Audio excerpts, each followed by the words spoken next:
Os empresários afirmam que o atual sistema tributário brasileiro compromete a competitividade das empresas. Representantes das confederações do comércio, da indústria e da agricultura sustentam que, além de pagar caro, os empresários precisam manter onerosas estruturas jurídicas para interpretar a complexa legislação.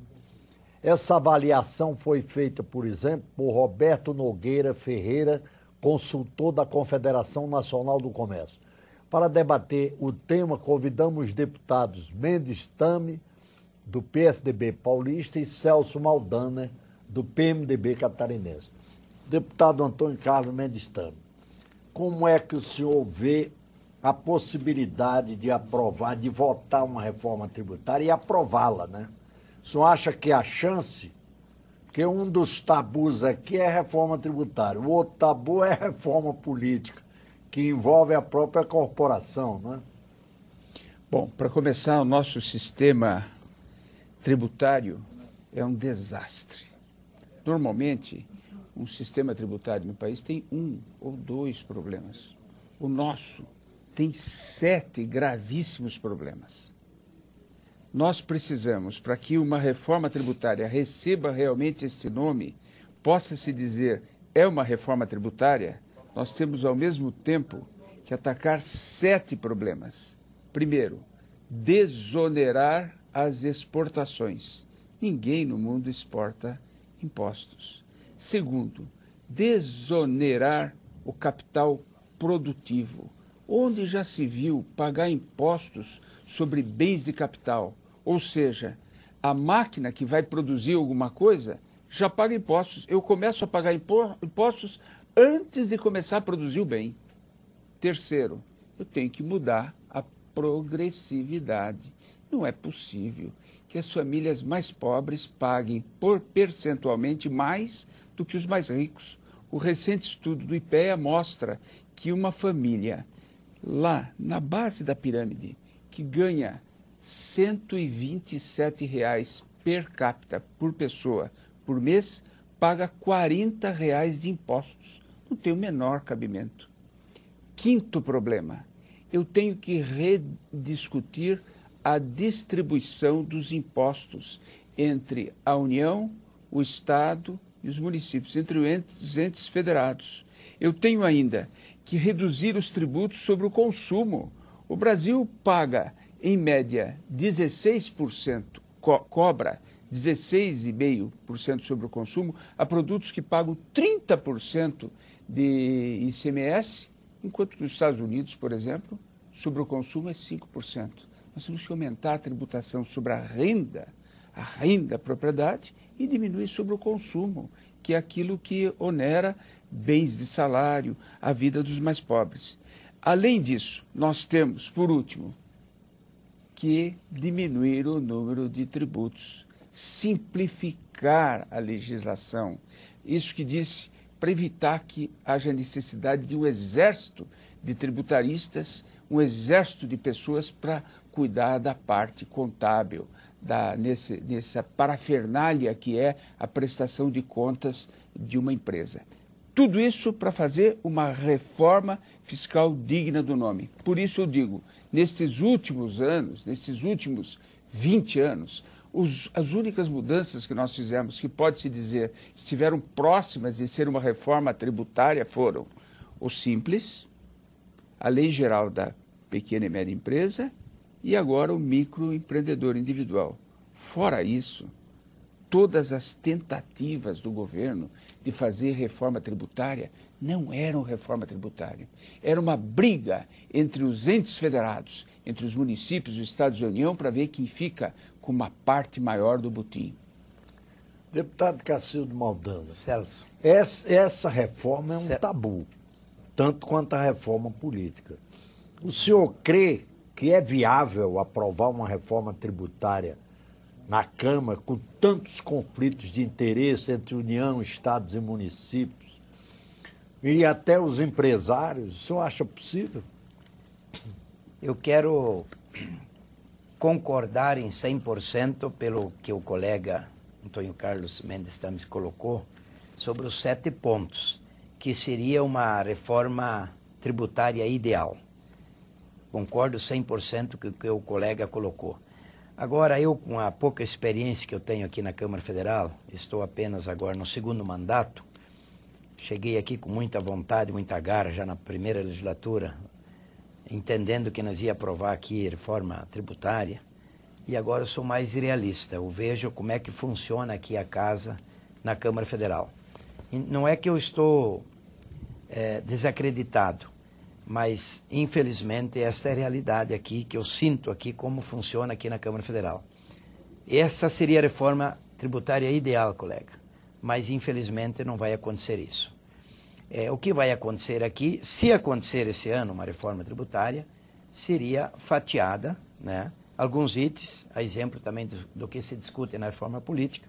Por exemplo, os pontos principais que o Executivo hoje admite é a guerra fiscal, né? A questão do ICMS, a guerra fiscal que está acontecendo entre os estados e, claro, as grandes empresas que são beneficiadas com o Pró-Emprego, com o Prodec, essa guerra grande que existe, os estados ganham com isso, principalmente agora com a importação, com os portos, né? Quem tem, por exemplo, nosso estado de Santa Catarina ganha muito com isso, temos 6, 7 portos, um estado tão pequenininho, que é 1,12% do território nacional, temos 7 portos, quer dizer, nós ganhamos muito com isso, grandes empresas estão se estabelecendo lá, mas o governo federal, estou sentindo que aceita fazer a reforma tributária na questão do ICMS, né? Tributar no consumo, começar aos poucos, né? Por exemplo, na importação, dos 12% no ano de 2013, 2012 passar para 8%, depois para 4% em 2013, e depois passar para 2% em 2014, onde for 7% no interestadual, no ICMS, baixar também gradativamente para chegar a 2%. Então, hoje o Executivo aceita essa questão, discutir a questão do ICMS, a desoneração da folha de pagamento, que é um ponto agora, aí fundamental. Vai precisar ver se os governadores concordam, né, com essa redução tributária. Exatamente, para pagar no consumo. Então, esse é o tema principal. A desoneração da folha de pagamento. Nós não somos competitivos hoje, principalmente no comércio exterior. Acho que tem que desonerar. Hoje, quanto mais funcionário você mais paga, eu acho que tem que desonerar ou mudar a base de tributação, sobre a desoneração. E eu acho que ampliar o meio, o super simples, é a única reforma tributária que eu escutei aqui nos últimos 20 anos que aconteceu. Parabéns por a criação do super simples, né? E agora do MEI. Mas eu acho que tem que ampliar. Praticamente já existe consenso na casa, passar de 2.400.000 para 3.600.000, de 240 para 360 mil, aumentar o faturamento, incluir mais quem não entrou no Super Simples e a questão também do MEI, do microempreendedor. Então, essa questão acho que é fundamental. E sobre exportação, que tem a Lei Candir, que não, né, o PIS, o CONFINS, eu acho que isso é fundamental. Tem que ter a compensação sobre esses créditos. Os estados que mais exportam, por exemplo, nosso estado é um estado muito exportador, então tem que ter uma compensação realmente que funciona, né? Que devolve essa compensação para os estados exportadores. Então, acho que são os pontos principais que poderá acontecer esse ano na reforma tributária.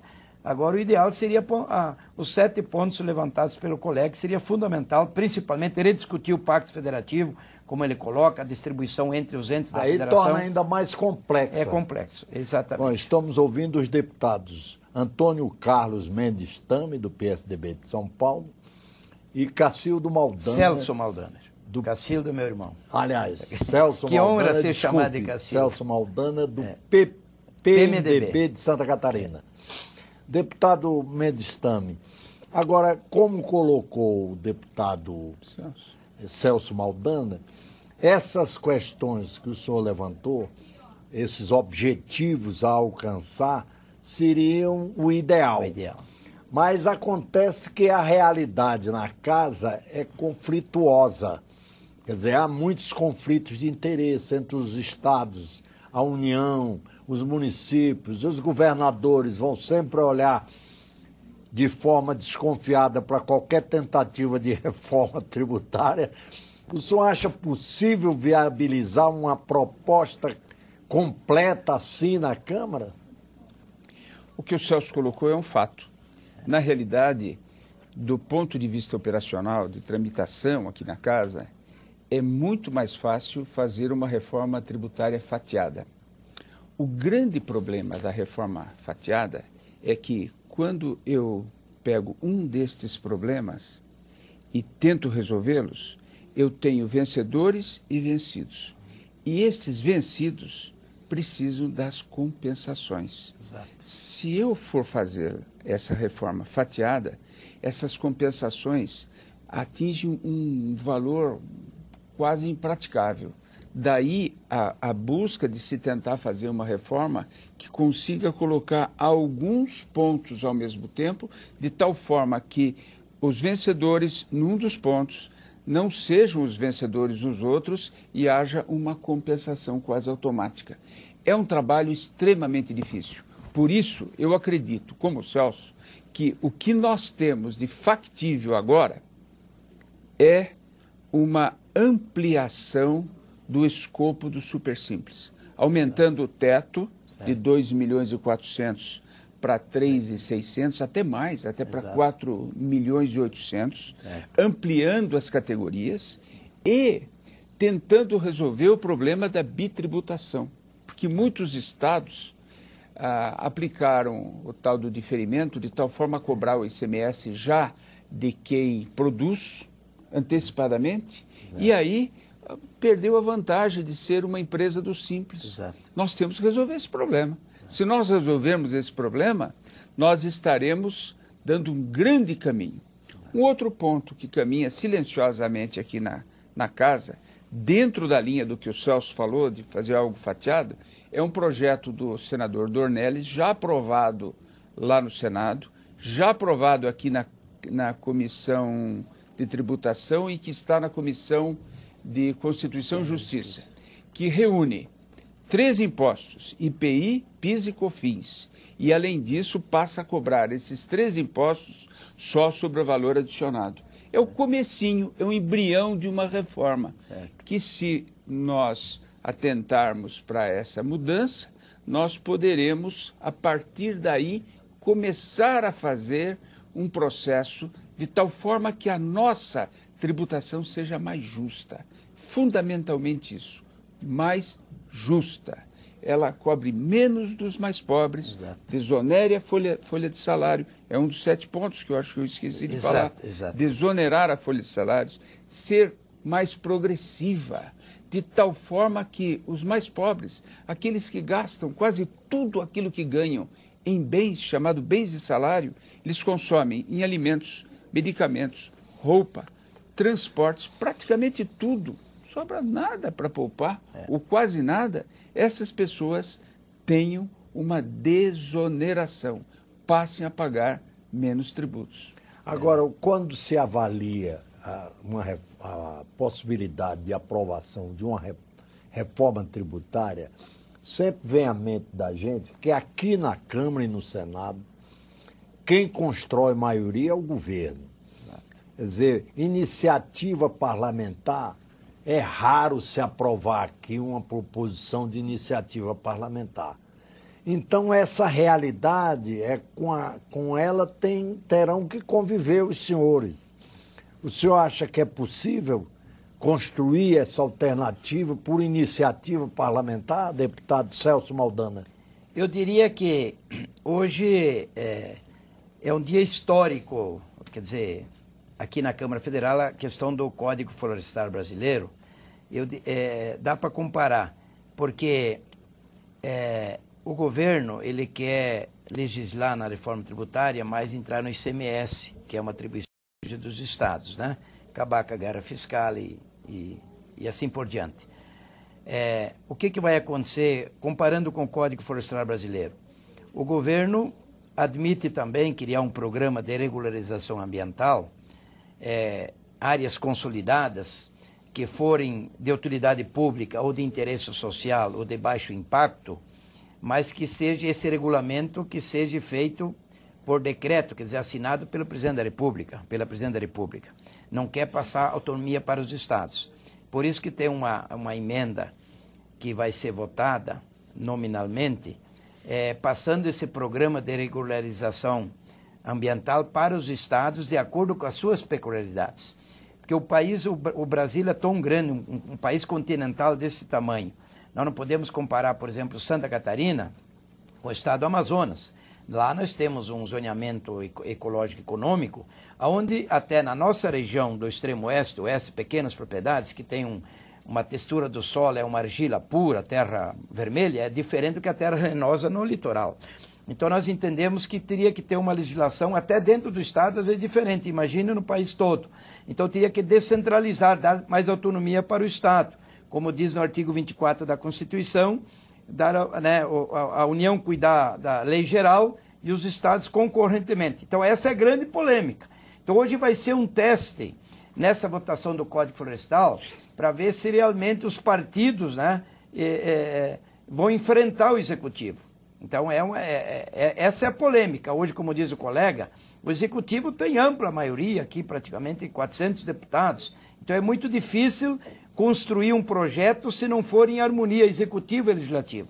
Então o Código Florestal praticamente chegou a 99% de consenso, mas um item tão importante não se chegou ao consenso.